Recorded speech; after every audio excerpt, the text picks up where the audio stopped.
오늘 우리 함께 본 하나님 말씀은 여호수아 7장 1절에서 15절까지 말씀입니다. 우리 한 절씩 교독하도록 하겠습니다.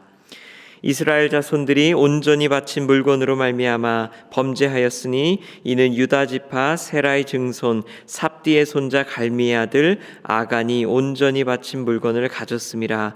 여호와께서 이스라엘 자손들에게 진노하시니라.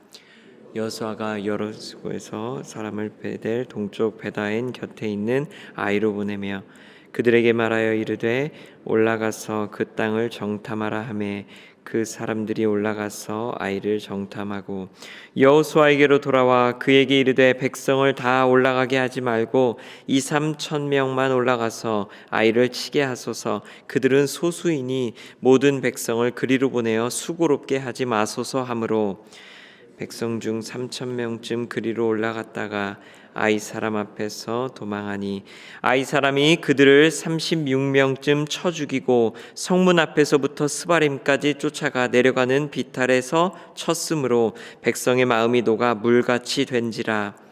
여호수아가 옷을 찢고 이스라엘 장로들과 함께 여호와의 궤 앞에서 땅에 엎드려 머리에 티끌을 뒤집어 쓰고 저물도록 있다가 이르되 슬프도소이다. 주 여호와여, 어찌하여 이 백성을 인도하여 요단을 건너게 하시고 우리를 아모리 사람의 손에 넘겨 멸망시키려 하셨나이까. 우리가 요단 저쪽을 만족하게 여겨 거주하였다면 좋을 뻔하였나이다. 주여, 이스라엘이 그의 원수들 앞에서 돌아섰으니 내가 무슨 말을 하오리이까. 가나안 사람과 이 땅의 모든 사람들이 듣고 우리를 둘러싸고 우리 이름을 세상에서 끊으리니 주의 크신 이름을 위하여 어떻게 하시려 하나이까 하니 여호와께서 여호수아에게 이르시되 일어나라. 어찌하여 이렇게 엎드렸느냐. 이스라엘이 범죄하여 내가 그들에게 명령한 나의 언약을 어겼으며 또한 그들이 온전히 바친 물건을 가져가고 도둑질하며 속이고 그것을 그들의 물건들 가운데에 두었느니라. 그러므로 이스라엘 자손들이 그들의 원수 앞에 능히 맞서지 못하고 그 앞에서 돌아섰나니 이는 그들도 온전히 바친 것이 됨이라. 그 온전히 바친 물건을 너희 중에서 멸하지 아니하면 내가 다시는 너희와 함께 있지 아니하리라. 너는 일어나서 백성을 거룩하게 하여 이르기를 너희는 내일을 위하여 스스로 거룩하게 하라. 이스라엘이 하나님 여호와의 말씀에 이스라엘아 너희 가운데에 온전히 바친 물건이 있나니 너희가 그 온전히 바친 물건을 너희 가운데에서 제하기까지는 내 원수들 앞에 능히 맞서지 못하리라. 너희는 아침에 너희의 지파대로 가까이 나아오라. 여호와께 뽑히는 그 지파는 그 족속대로 가까이 나아올 것이요 여호와께 뽑히는 족속은 그 가족대로 가까이 나아올 것이요 여호와께 뽑히는 그 가족은 그 남자들이 가까이 나아올 것이며. 함께 읽겠습니다. 온전히 바친 물건을 가진 자로 뽑힌 자를 불사르되 그와 그의 모든 소유를 그리하라. 이는 여호와의 언약을 어기고 이스라엘 가운데에서 망령된 일을 행하였음이라 하셨다 하라. 아멘. 여호수아 7장은 하나님께서 이스라엘을 얼마나 사랑하시는지를 느끼게 되는 대목이어서 참 중요합니다. 3장부터 6장까지 구름 위를 떠다니듯 이스라엘은 하나님의 동행하심의 그 위대한 능력을 실감하고 경험했습니다. 요단강이 기적같이 멈춰 그들은 마른 땅을 건너 약속의 땅 가나안으로 들어왔습니다. 그래서 광야에서의 삶은 요단강에 묻어두고 길갈에 기념의 돌들을 세워 이 하나님의 놀라우신 능력을 기억하기로 했습니다.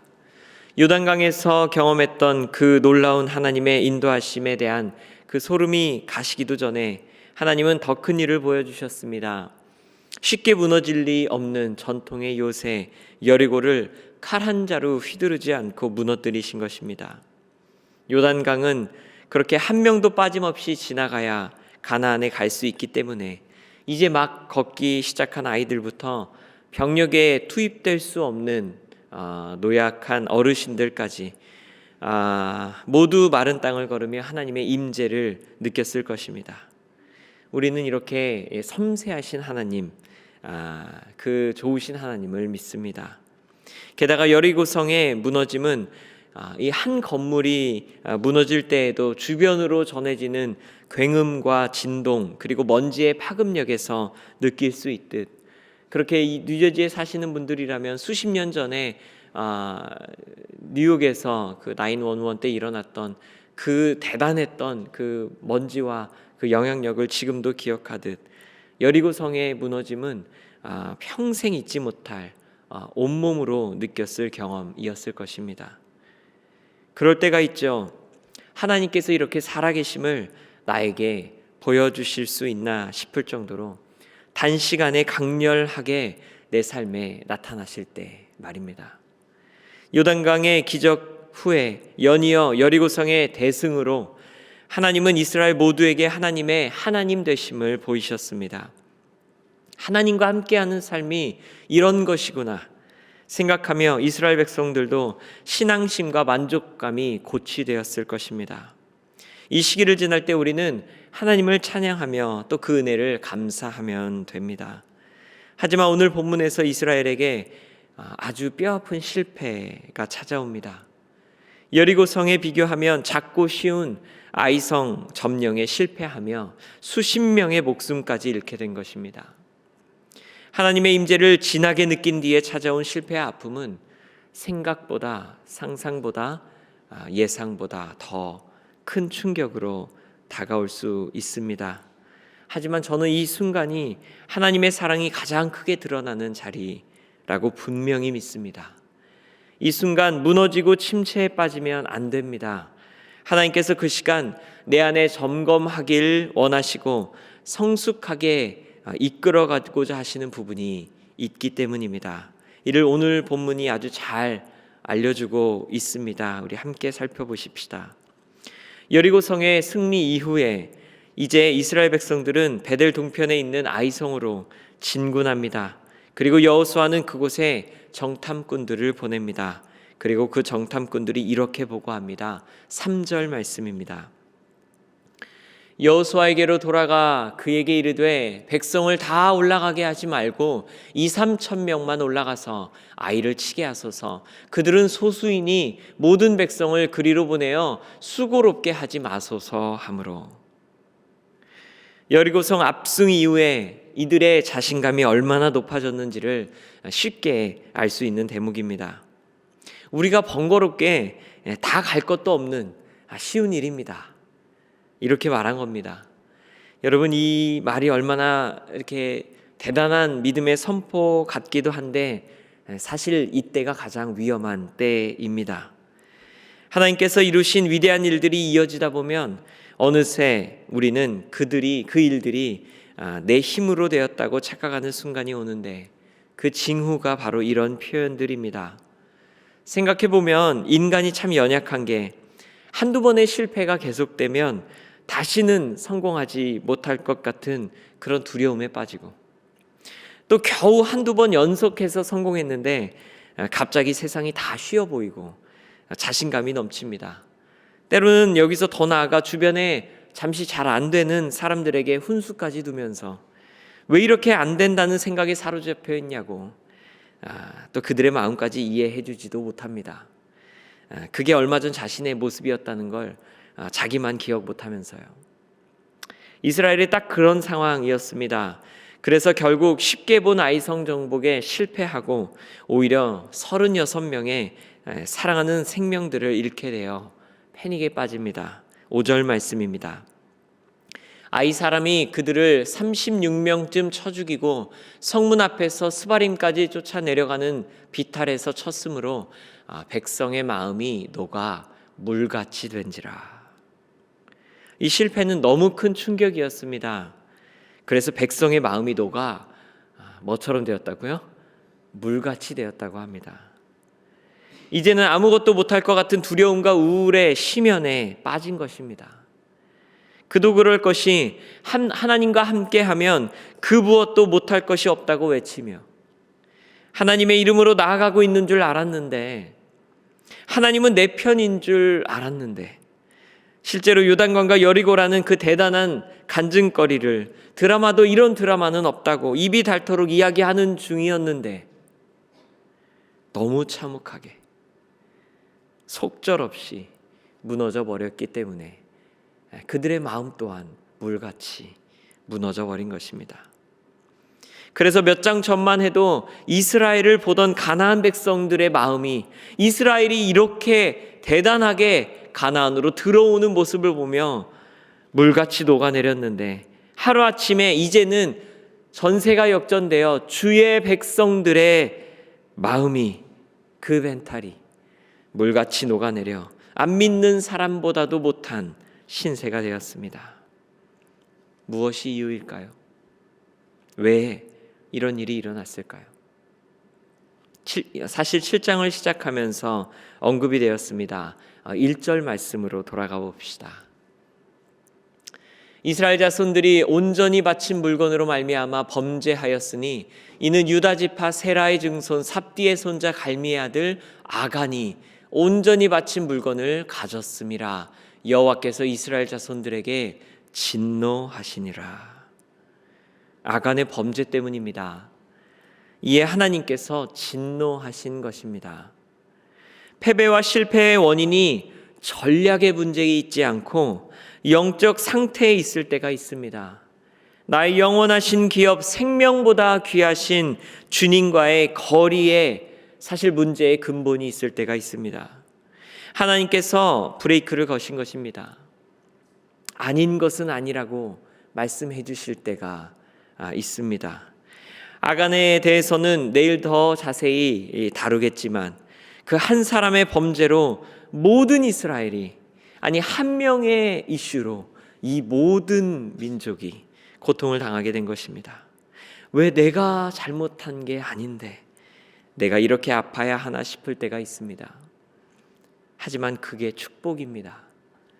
하나님께서 다루고자 하시는 게 있기 때문입니다. 그때 점검해야 합니다. 내버려 두고 있다가 마지막 날에 정산할 것을 생각하면 중간 정산해 주시는 게 사랑의 표현입니다. 그러면 이때 어떻게 해야 할까요? 여호수아는 바로 하나님께 무릎을 꿇어 기도합니다. 6절 말씀입니다. 여호수아가 옷을 찢고 이스라엘 장로들과 함께 여호와의 궤 앞에서 땅에 엎드려 머리에 티끌을 뒤집어 쓰고 저물도록 있다가, 그는 옷을 찢고 머리에 티끌을 뒤집어 쓰고 주 앞에 엎드립니다. 이는 참회와 회개의 전형적인 당시의 모습입니다. 성경 속에서 여호수아가 옷을 찢은 게 이게 처음이 아닙니다.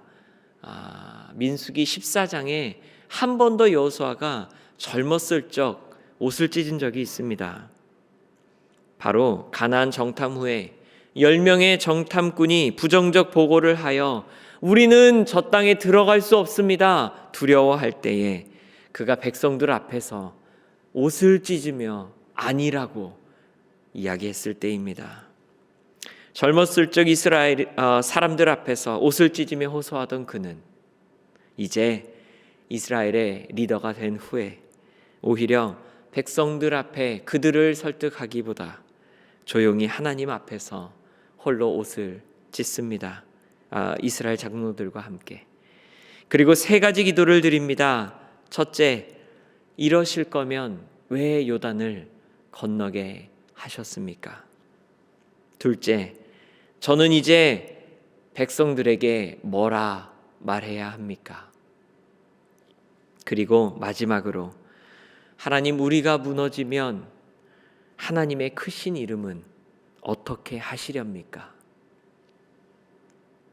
실패와 절망의 순간에 한 리더의 복잡한 심경이 드러납니다. 우리가 살다 보면 무능한 순간이 옵니다.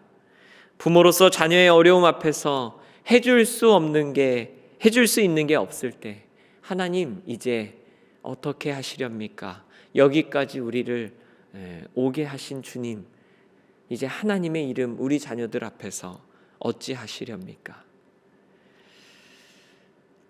배우자로서 사랑하는 아내와 남편에게, 직장의 상사로서, 공동체의 리더로서, 저는 목회자로서 도움이 되지 않는 것 같아 무기력할 때가 참 많이 있습니다. 그럴 때에 기도는 우리의 복잡한 신경을 하나님께 올려드리며 다 맡기는 것입니다. 제가 혼자 종종 부르는 찬양 중에 이런 가사가 있습니다. 넘지 못할 산이 있거든 주님께 맡기세요. 기도는 그렇게 맡기는 것입니다. 이에 하나님께서 대답하십니다. 10절 말씀입니다.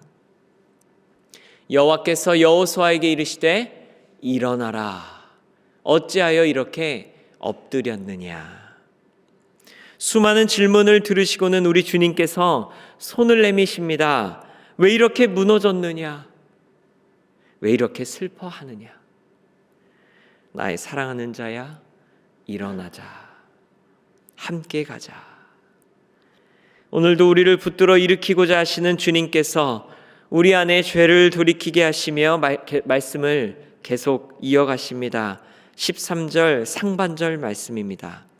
너는 일어나서 백성을 거룩하게 하여 이르기를 너희는 내일을 위하여 스스로 거룩하게 하라. 하나님은 성도의 삶에서 가장 중요한 핵심을 여호수아에게 오늘 가르쳐 주십니다. 그것은 전쟁에 늘 승리하는 삶이 아니라 하나님 앞에 거룩한 삶입니다. 우리가 거룩할 때 그 견고한 원수 여리고 성도 무너졌지만 우리가 거룩하지 못할 때 무너지는 것은 물같이 무너지는 것은 우리 자신임을 그들은 깨달았습니다.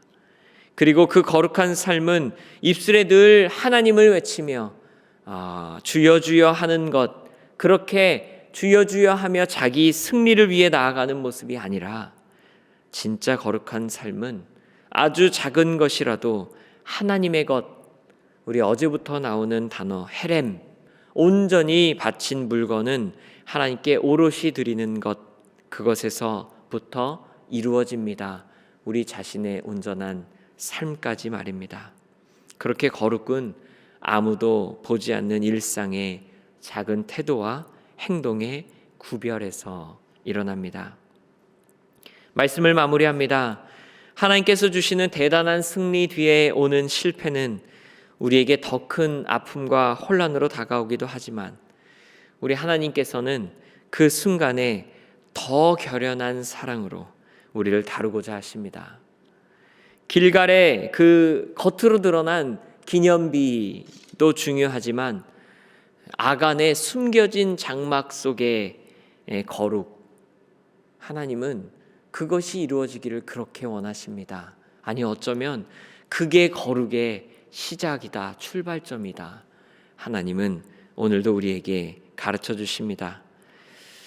먼저는 하나님께 기도로 나아가 아픔의 순간 우리의 혼란을 하나님께 맡겨드리고 주님과 함께 다시 거룩으로 일어나 나아가십시다. 그럴 때 여리고의 승리를 주신 하나님께서 우리에게 거룩과 정결함이라는 또 다른 위대한 선물을 오늘 우리에게 허락하실 것입니다. 그렇게 거룩한 오늘 살아가시는 저와 여러분 되시기를 주님의 이름으로 축원합니다.